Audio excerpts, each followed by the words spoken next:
পাঞ্জাব ভারতের উত্তর পশ্চিমাঞ্চলে অবস্থিত একটি গুরুত্বপূর্ণ রাজ্য, যা তার সমৃদ্ধ ইতিহাস, কৃষি এবং শিখ ধর্মের কেন্দ্রস্থল হিসেবে পরিচিত।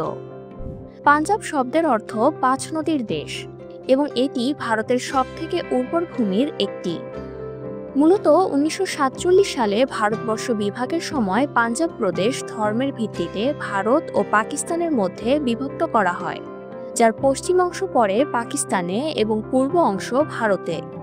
একসময় বর্তমান হরিয়ানা প্রদেশ পাঞ্জাবের অংশ ছিল, যা পরবর্তীকালে ভাষাগত ও প্রশাসনিক কারণে পৃথক রাজ্যে বিভক্ত হয়।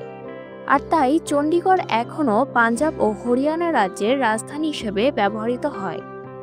বর্তমান ভারতে অবস্থিত পাঞ্জাবের আয়তন ৫০,৩৬২ বর্গ কিলোমিটার, যা ভারতের দশম ক্ষুদ্রতম রাজ্য এবং জনসংখ্যা প্রায় ২.৮ কোটি, যার অধিকাংশ পাঞ্জাবি ভাষায় কথা বলে।